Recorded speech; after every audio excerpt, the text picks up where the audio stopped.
स्वागत है सभी विद्यार्थियों का विक्रांत क्लासेस में, विक्रांत इंग्लिश क्लासेस में। आज से हमने वीडियो की शुरुआत की है और 60 सेकंड का एक वीडियो, छोटा सा वीडियो जो सिंगुलर और प्लूरल नाउन पर आधारित था, सुबह डाला गया था।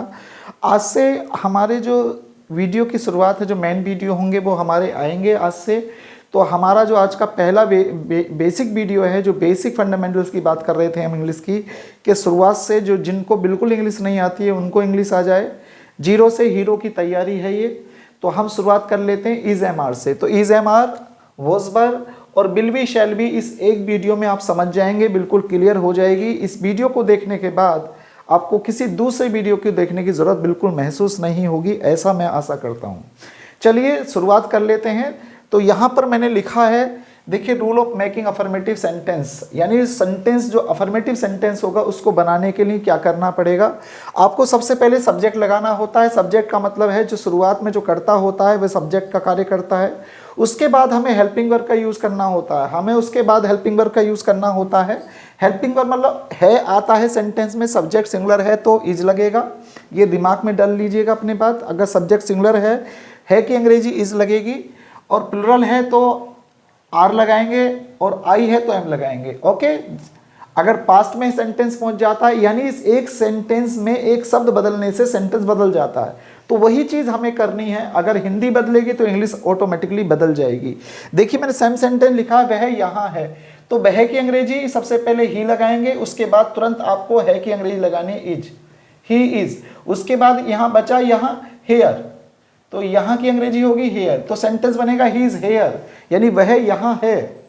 अब इसी का सेंटेंस मैंने पास में लिखा कि वह यहाँ था, यानी उसी बात को मैं पास में कह रहा हूँ, तो वह की अंग्रेजी आएगी ही वॉज हेयर, यानी वो यहाँ था। जब मैं इसी बात को फ्यूचर में कहूँगा कि वो यहाँ होगा, यानी वह यहाँ है, तो मैंने बोला ही इज हेयर। अब वो यहाँ था, मैं बोला ही वॉज हेयर, और मैं जैसे इसको फ्यूचर में बोलूँगा वो यहाँ होगा, तो he will be here, he will be here. तो मुझे फ्रेंड्स सिर्फ ये बताना था आपको कि यदि आप रटेंगे, चीज़ें बिल्कुल समझ में नहीं आएंगी, समझ कर पढ़ेंगे तो हर चीज़ का समझने से क्या होता है, उसका सॉल्यूशन मिल जाता है। मैंने कहा वह यहाँ है, सिंपल सा समझ में आया, ही इज हेयर हो गया सेंटेंस। और जैसे मैंने है की जगह था करा, सेंटेंस में सिर्फ मैंने एक लास्ट का शब्द बदला है, पूरा सेंटेंस मेरा सेम है। वह यहाँ है, अब दूसरा सेंटेंस वह यहाँ था, ही वॉज हेयर। अब तीसरा सेंटेंस मेरा फ्यूचर का है, वह यहाँ होगा, यानी है प्रेजेंट है, था पास्ट है, और होगा फ्यूचर है। तो इसी तरह से आपको बोलने की प्रैक्टिस करनी है। अब मैं यहाँ पर कोई ज़रूरी नहीं कि मुझे वह ही लिखना है, यहाँ पे मैं किसी का नाम लिख सकता हूँ। मैं यहाँ पे कह सकता हूँ पिताजी, पिताजी यहाँ है, फादर इज हेयर। पिताजी यहाँ थे, फादर वॉज हेयर।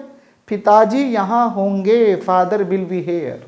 तो आपको इतना सा कार्य करना है, समझ के पढ़िएगा, समझ के पढ़ेंगे तो चीज़ें बड़ी क्लियर हो जाएंगी। अब मैं कोई ज़रूरी नहीं है कि सिंगुलर नाउन के उदाहरण लिए जाएं, प्लूरल के देख लेते हैं। तुम यहाँ हो, यू आर हेयर। तुम यहाँ हो, यू आर हेयर। तुम यहाँ थे, यू वर हेयर, और तुम यहाँ होगे, यू विल बी हेयर। अब देखिए, सेंटेंस में मैंने क्या करा है कि जो लास्ट का शब्द है हर सेंटेंस में बदला है। जब हर सेंटेंस में लास्ट का शब्द बदला है तो अंग्रेजी में थोड़ा सा परिवर्तन कहाँ हुआ है, हेल्पिंग वर्ब में। यदि है आया है तो यहाँ पर परिवर्तन हुआ है, यहाँ पर हुआ है, यहाँ पर हुआ है। तो समझने की ये ज़रूरत है कि इज कहाँ लगेगा, वोज कहाँ लगेगा, वर कहाँ लगेगा, ये समझने की ज़रूरत है। तो यहाँ पर अगर हम सब्जेक्ट बहुवचन लेंगे, जैसे मान लीजिए मैंने लिया तुम यहाँ हो, तो यू आर हेयर बोलेंगे। तुम यहाँ थे, यू वर हेयर बोलेंगे। तुम यहाँ होगे, यू विल बी हेयर बोलेंगे। ओके। तो ये बात आपके समझ में आ गई होगी कि वह की अंग्रेजी ही लगनी है, और हर सेंटेंस में वह की अंग्रेजी ही लगेगी। लेकिन जब बात आएगी तो चेंजिंग हो रही है हेल्पिंग वर्ब की। तो कोई भी सेंटेंस आप ले लीजिए, आप जो चाहें वो ले लीजिए, आपके सेंटेंस बनने शुरू हो जाएंगे। जैसे कोई भी सेंटेंस लेते हैं, ठीक है। देखिए सेंटेंस, वह मेरा मित्र है। अब ये वह मेरा मित्र है सेंटेंस आप समझ गए होंगे, तो वह की अंग्रेजी आप ही लगाने वाले होंगे। है के लिए क्या लगाएंगे, is. He is my friend, he is my friend, he is my friend. अब यही बात मैं कहता हूँ, वह मेरा मित्र था, तो आप ऑटोमेटिकली आपके दिमाग में आ गया होगा कि करना क्या है। ही वॉज माई फ्रेंड, वह मेरा मित्र होगा, he will be my friend.